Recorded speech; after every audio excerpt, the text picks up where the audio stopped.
Hello friends, स्वागत है आपका चिराग क्लासेज के ऑनलाइन यूट्यूब चैनल के ऊपर। तो फ्रेंड्स, कैसे हो आप लोग? आई होप आप सब बढ़िया होगे और अपना एसएससी जीडी भर्ती 2024 की यहाँ पर तैयारी में लगे होगे। तो फ्रेंड्स, आज के इस वीडियो के अंदर हम बात करने वाले हैं कि एसएससी जीडी के अंदर अभी तक जितनी भी शिफ्टों का एग्जाम हो चुका है, उन शिफ्टों में कौन सी शिफ्ट सबसे ज्यादा हार्ड थी।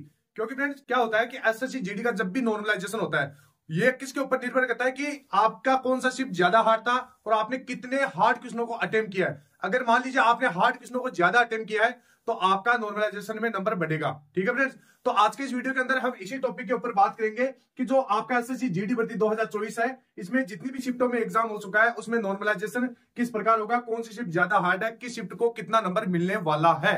तो फ्रेंड्स, ये वीडियो बहुत ही ज्यादा इंपॉर्टेंट रहने वाला है। वीडियो को एक लाइक कीजिए और लास्ट तक बने जरूर रहिएगा, क्योंकि फ्रेंड्स इस वीडियो के अंदर आपको कुछ इंपॉर्टेंट बातें भी मैं बताने वाला हूं। तो चलिए फ्रेंड्स, शुरू करते हैं। तो यहां पर सबसे पहले मैं आपको बता देता हूं कि जो आपका नॉर्मलाइजेशन होता है ये किन किन चीजों के ऊपर निर्भर करता है।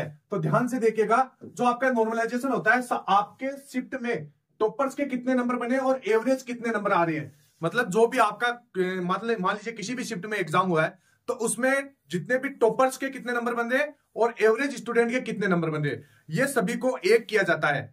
तो फ्रेंड्स, आपने देखा होगा कि जैसे बहुत सारे कैंडिडेट के नंबर जैसे 10 बढ़ जाते हैं, किसी के 8 नंबर बढ़ जाते हैं, किसी के 5 नंबर ही बढ़ पाते हैं और किसी का 1 नंबर कम भी हो जाता है। तो ये सारा इस नॉर्मलाइजेशन के ऊपर निर्भर करता है। इसके बाद में सारी शिफ्ट में टॉपर्स के कितने नंबर आ रहे हैं, इसके साथ साथ और एवरेज स्टूडेंट के कितने नंबर आ रहे हैं, ये सभी बातें आपकी नॉर्मलाइजेशन के ऊपर निर्भर करती है। ये सभी बातें उसके अंदर देखी जाती है। ठीक है फ्रेंड्स, इसके बाद में इजी शिफ्ट को बेस माना जाता है। जैसे कोई भी शिफ्ट, जैसे जितने सभी शिफ्टों को मिलाया जाता है, उनका एनालिसिस किया जाता है, उसमें देखा जाता है कि कौन सी शिफ्ट सबसे ज्यादा इजी है। उस इजी शिफ्ट को वहां पर क्या होता है, बेस मानते हैं कि भाई हाँ, इससे शुरुआत करेंगे और सभी शिफ्टों को उसके बराबर किया जाता है। तो ये चीजें आपके ध्यान में रखना है।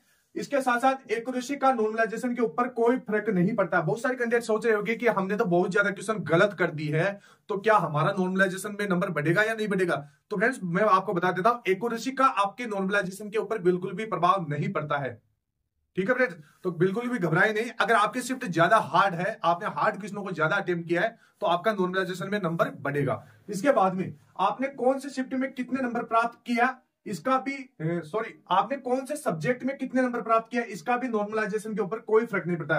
जैसे बहुत सारे कैंडिडेट का एक डाउट होता है कि सर मैंने तो रीजनिंग तो मेरा बहुत बढ़िया था, मैथ भी मैंने बढ़िया की है, लेकिन जीके जीएस में मेरा बहुत स्कोर कम है, मेरा 10 क्वेश्चन ही सही हो पा रहा है और हिंदी में भी मेरे ठीक ठाक क्वेश्चन सही हो रहे हैं, तो क्या मेरा नॉर्मलाइजेशन में नंबर बढ़ेगा। तो मैं एक चीज आपको क्लियर कर देता हूं, सब्जेक्ट का, जैसे आपके 4 सब्जेक्ट होते हैं, उन सब्जेक्ट का नॉर्मलाइजेशन के ऊपर कोई प्रभाव नहीं पड़ता। चाहे आपका कोई मतलब जैसे चारों सब्जेक्ट में किसी भी सब्जेक्ट में अगर ज्यादा नंबर है, कोई सब्जेक्ट में कम नंबर है, तो उसका कोई प्रभाव नहीं पड़ता। इसके बाद में कैटेगरी का भी नॉर्मलाइजेशन के ऊपर कोई प्रभाव नहीं पड़ता। अब जैसे आप सोच रहे होगे कि यूआर कैंडिडेट को नॉर्मलाइजेशन में ज्यादा नंबर मिलेंगे, एससी कैटेगरी एसटी कैटेगरी के कैंडिडेट को नॉर्मलाइजेशन में कम नंबर मिलेंगे, ऐसा बिल्कुल भी नहीं है। यहां पर ये कैटेगरी आपकी इसका ऊपर निर्भर नहीं करती है, कैटेगरी के ऊपर निर्भर नहीं करता आपका नॉर्मलाइजेशन। इसके बाद में अगर आपकी शिफ्ट हार्ड है तो आपको नॉर्मलाइजेशन में नंबर ज्यादा मिलेंगे।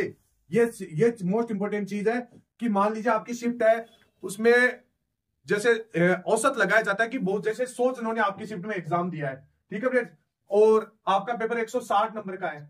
ठीक है फ्रेंड्स, अब यहां पर क्या है कि लगभग बच्चों के 70 से 80 नंबर आ रहे हैं, 80 नंबर का मान लीजिए 80 नंबर आ रहे हैं, तो यहां पर एक मतलब नंबर कम बन रहे हैं ना आपकी शिफ्ट में, 80 नंबर ही बन पा रहे हैं, तो यहां पर एक अंदाजा लगा सकते हैं कि ये शिफ्ट हार्ड है, इसलिए बच्चों के कम नंबर आ रहे हैं। तो यहां पर क्या होगा, इस शिफ्ट को इजी शिफ्ट से कंपेयर किया जाएगा और नॉर्मलाइजेशन बढ़ाया जाएगा। ये चीज आपको ध्यान में रखना है। इसके बाद में अगर आपने हार्ड सवालों को ज्यादा अटेंड किया तो आपका नॉर्मलाइजेशन में नंबर बढ़ेगा। ठीक है फ्रेंड्स, अब यहां पर हम बात करेंगे कि कौन सी शिफ्ट अब तक सबसे ज्यादा हार्ड थी। तो ये ध्यान से देखिएगा। तो यहां पर आप नीचे देख सकते हैं, मैंने सभी शिफ्टों का अब तक जितने भी शिफ्ट हुई है ये मैंने अपने हिसाब से एनालिसिस किया है। मैंने किसी का मतलब देखा नहीं है, किसी का बातें सुनी नहीं है। मैंने जितने भी पेपर है उनको देखा, उनके जैसे जीके जीएस को देखा, रीजनिंग को देखा, मैथ को देखा, और फिर मैंने एक अंदाजा लगाया कि हाँ, मेरे हिसाब से अब तक इन शिफ्टों के अंदर ये सारी शिफ्टें हार्ड लगी मेरे को। ठीक है फ्रेंड्स, मतलब उन शिफ्टों के मुकाबले आपका पेपर में आपको एक चीज क्लियर कर देता हूं, इस बार का पेपर इतना ज्यादा हार्ड नहीं आ रहा है। मतलब सभी स्टूडेंट बढ़िया पेपर अटेम्प्ट कर रहे हैं, लेकिन होता क्या है कि इन सभी शिफ्टों के अंदर भी कुछ शिफ्ट इस प्रकार की होती है कि थोड़ा बहुत क्वेश्चन उनमें हार्ड होता है। ठीक है फ्रेंड, तो यहां पर जैसे सबसे पहले देखें कि एसएससी जीडी में अब तक कौन सी शिफ्ट सबसे ज्यादा हार्ड थी, तो 20 फरवरी की जो सेकंड शिफ्ट थी ये मेरे को थोड़ा सा इन शिफ्टों के मुकाबले हार्ड लगी। इसके अंदर रीजनिंग थोड़ा सा कैलकुलेटिव थी, रीजनिंग थोड़ा मेरे को हार्ड लगा। इसके बाद में 20 फरवरी की जो फोर्थ शिफ्ट थी इसके अंदर रीजनिंग तो हार्ड थी ही थी, उसके बाद में आपका जो जीके था वो भी थोड़ा लेवल का था। ठीक है फ्रेंड, तो इन शिफ्टों के कैंडिडेट को थोड़ा फायदा मिलने का पूरा चांस है। इसके बाद में जैसे 22 फरवरी की थर्ड शिफ्ट है, इसके अंदर आपका जीके है, उसका लेवल बहुत बढ़िया था जीके। इसके बाद में जो 22 फरवरी की शिफ्ट फोर्थ थी इसके अंदर भी मैथ और जीके। इसके अंदर क्या हुआ, जो 22 फरवरी का था उसके अंदर तो मैथ भी हार्ड थी। ठीक है फ्रेंड्स, तो इनमें क्या, इनमें भी इन दोनों शिफ्टों के जितने भी कैंडिडेट हैं उनको नॉर्मलाइजेशन में मेरे हिसाब से फायदा मिलने वाला है। इसके बाद में जैसे 29 फरवरी की बात करें तो 29 फरवरी में सेकंड शिफ्ट में जीके हार्ड था, ये सभी को मालूम है। इसके बाद में 1 मार्च को शिफ्ट 2 के अंदर, सेकंड शिफ्ट के अंदर रीजनिंग हार्ड था। मैं आपको बता देता हूं, इस बार आपका मैथ हार्ड नहीं है, इस बार आपका रीजनिंग हार्ड है। हार्ड नहीं बोल सकते, थोड़ा सा इसमें सीरीज के क्वेश्चन है तो कैलकुलेटिव है, मतलब उसके अंदर आपको टाइम ज्यादा लग सकता है। ठीक है फ्रेंड्स, इसके बाद में जो 1 मार्च का थर्ड शिफ्ट था इसके अंदर आपका रीजनिंग और जीएस ये थोड़ा सा लेवल का था।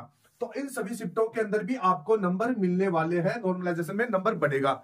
इसके साथ साथ 5 मार्च से जो सेकंड शिफ्ट में 5 मार्च को जिनका भी एग्जाम था उनका यहाँ पर जीएस मैथमेटिक्स हार्ड था, मतलब उसमें कैंडिडेट जीके जीएस के अंदर लगभग 10 सवाल ही अटेंड कर पा रहे थे। मैं आपको बता देता हूं क्योंकि इसमें 6 से 7 क्वेश्चन तो इजी थे। बहुत सारे कैंडिडेट जो बाहर आके बोल रहे कि ये इजी है, पेपर इतना है, बढ़िया है, ये कुछ भी नहीं है। जब आप खुद एग्जाम देने जाओगे आपको पता चलेगा।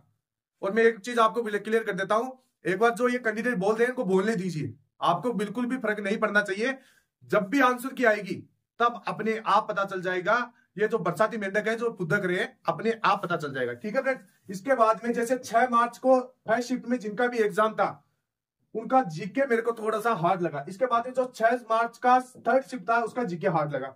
ठीक है फ्रेंड्स, तो ये चीजें थी, यानी इन शिफ्टों का पेपर थोड़ा सा हार्ड था बाकी शिफ्टों के मुकाबले। ठीक है फ्रेंड्स, अब यहां पर फ्रेंड्स मैं आपको एक चीज क्लियर कर देता हूं कि इनमें मिनिमम कितने नंबर मिल सकते हैं और मैक्सिमम कितने नंबर तक नॉर्मलाइजेशन के अंदर मिल सकते हैं। तो इन शिफ्टों का जिनका भी एग्जाम था उनको मिनिमम लगभग 7 से 8 नंबर नॉर्मलाइजेशन में इनके बढ़ने के पूरा चांसेस है। इसके बाद में मैक्सिमम बात करें तो लगभग 10 से 11 नंबर इनका बढ़ने का पूरा यहां पर चांस है। ठीक है फ्रेंड्स, तो ये शिफ्ट है, ये अपने आप देख सकते हैं, अपना अंदाजा लगा सकते हैं। तो आई होप वीडियो अच्छा लगा होगा, मिलते हैं फिर नेक्स्ट वीडियो में, तब तक के लिए जय हिंद, जय भारत, वंदे मातरम।